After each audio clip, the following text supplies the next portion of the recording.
Hi everybody, this is Todd's 1970 FLH. We just did some work on it, basically did a proper time and tune.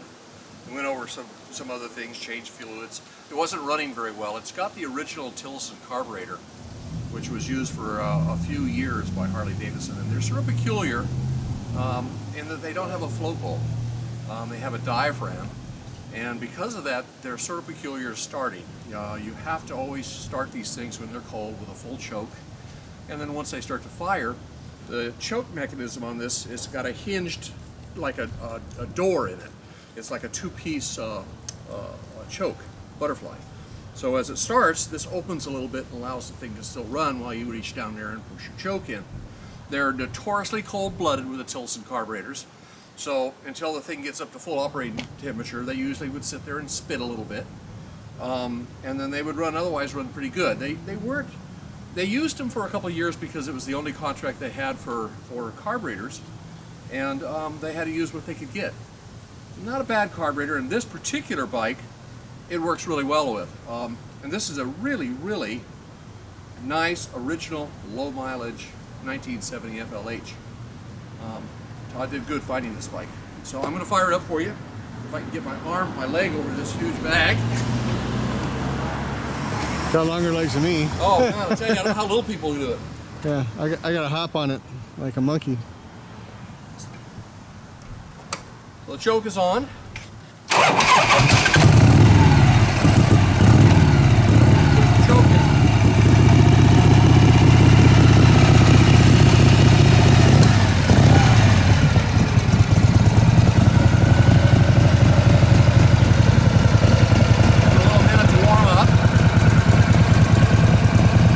Choke is right there underneath the gas tank, right by the petcock. That's your choke button. God, this thing has what, like 26,000 original miles? Whatever that speedo says, that's correct. 26,000. 26,000 original miles. It's never been touched, it's never been apart. While we detail a lot of these bikes, this bike we didn't have to detail. Yeah, we didn't. Besides dusting it off. It was just dusty, that's the way we got it. We didn't have to take anything apart, we just got it running good. It's really an exceptional machine. For mileage. That is the right Harley Davidson Speedo. You can see it down over there. Bunch of wording that tells us what we want to know. It makes it a Harley Speedo, not a repop.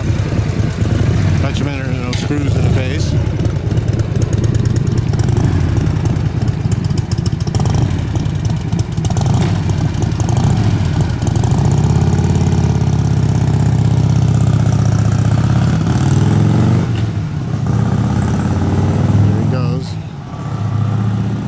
Slightly better filmographer. I'm doing the videos. Duncan rides this thing. Trying to find a 70, even though you think of, oh, it's a 1970. Well, this is 2013. The thing's 33 years old. Did I have that right? 70, 80, 90. It's 80, 90, 2000. Excuse me, 43 years old. Thought it was off. Brain dead from Dixon here. Usually a better mathematician than that. But anyhow, oh, lovely car. How nice. So here he comes. So it's 43 years old. That's getting up there. Think how you act when you're 43 years old. And we didn't have to do a thing to it. So I tuned it up, get the choke working properly, and just basically go over the machine properly. So it has a Duncan tune-up, so it runs really well. In other words, Duncan actually did the work. So, anyhow, while we're on camera, Duncan is now officially my only mechanic. Dan's finishing up 2 bikes, and after that, Duncan will be doing all the work. And as you can hear this bike run, that's why. Let's fire her up again and test all the systems for everybody.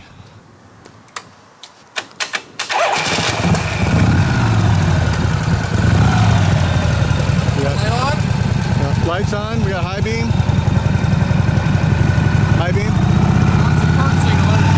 That's the turn signal. That's the right turn signal. It's got push-pull throttle, so got right turn signal again. That's high and low beam. There we go. Okay, let's give us a brake light here. This is working. High low Yeah. beam indicator. Yeah, high low beam indicator's working. Try and put that again. That's all that. That's your neutral light in the center. Brake light. Okay. And we got turn signals in the back.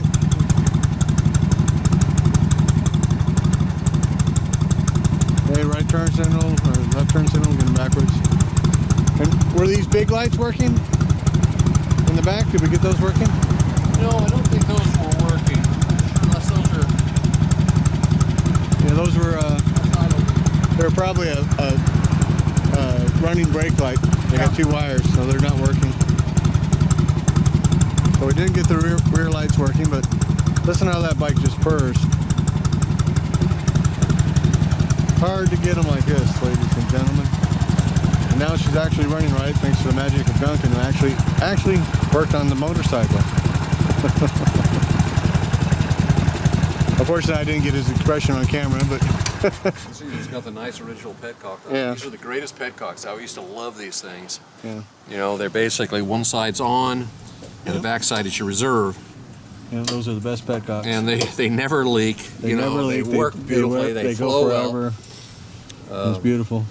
Well, 70's unique because the 70 still has the number boss on the left side of the case. You can see it down there. And they put the numbers on the 70 on the right side of the motor. Down here with the Federal label, has first year the Federal label, and then they had the number boss on the right side of the neck. But early 1970s, I'm here to tell you, I've had 3 of them, actually had a machined boss area on the front of the neck. I've had 3 of them, original paint. Most people don't even realize that.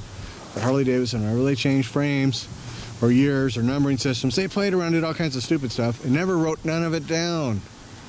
Did not keep track of a bit of it. So it's up to us to find some original bikes and go, oh, and by the way, they did this or that. And this is when they maybe have done it, because none of it was written down.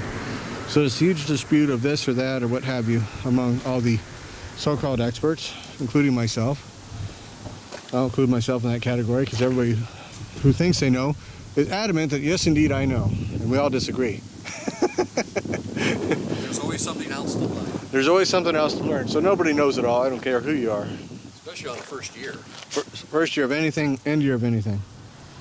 So 1970, 5-gallon tanks. Still has Eaton gas caps here. These gas caps, somebody's changed those. They should have Eaton's. Let's see this side here. Here's an Eaton cap. So we have one left cap that's an era aftermarket and one Eaton right side. But these gas caps were used till 73 as Eaton's. And again, it's the changeover year, so Harley might have, this is just a standard cap that was made during the era. Same with Eaton, they just used them on everything.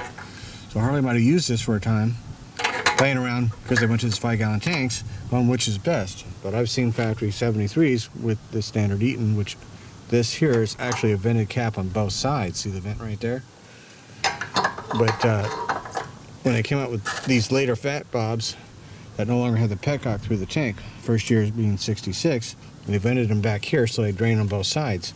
66 was a fuck up. They actually had the petcock over here on the right side. And then they got smart and put it over here. And I guess that doesn't work. We left half the gas in the tank, boys. So that might be why this particular bike had that cap. It has the same age. So I don't think somebody put it on at one time. And as we just pointed out, you never know it all. I'm like, oh, wow, look at that cap. I didn't know that. Whoops. You never know it all. But we do have the original mirrors, it seems, here. Whoops, that one's a little loose. We gotta tighten that up. Bam. And we have a little lighter. Did we ever test the lighter? I didn't try the lighter. We didn't try the lighter. Yeah, being we just don't huff the joints and we don't huff the cigarettes, we just didn't really care. But we do not have a key for the lock here or any of the other stuff.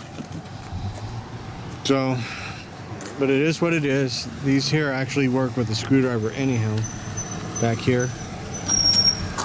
So your key doesn't really do much good. And this is just a snap ring. right there. And pretty clean little internal part of the box. They're usually all messed up. And you always have to do that because everything's old now. So, but this little, for the guys who don't know, you know, the little serration here, your FLH has always had this. They always had a little cover here for the relay, which we had to fix the relay and the wires and all that. Yes, the starter had, somebody had gone in there one time, and as normal, people go in, they mess things up rather than leaving things alone. So, Right, so we fixed that, so the relay's working. Put another relay on it and cleaned up the wiring.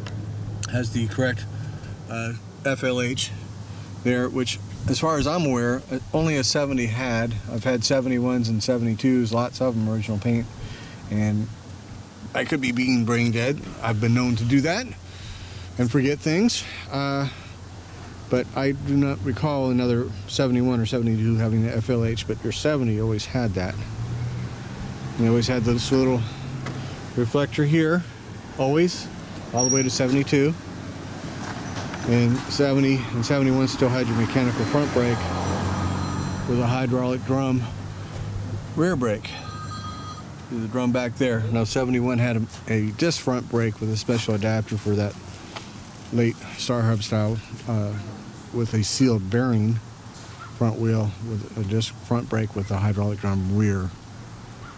But this is very correct. This is Bates here, Bates aftermarket. This little ride-off stand in the front by my boot there. They flip down, put your bike up on the front wheel, get the front wheel on. It still has the rear ride-off stand down here. You can see it right down there. Very cool item. Somebody set it up for a battery tender up there. But this is a very, very nice unmolested 1970. Yes, these front dips here, this is correct. Windshield's correct with a little bag right there though. All that's correct. And we have the right tail light here. Now, somebody was just grinding me, no names, on my green bug, going, why are the screws painted? Well, I'm here to tell you, your screws are always painted on these style tail lights from the factory. Bingo. There it is. Got plenty of them. Correct little tip there, correct exhaust.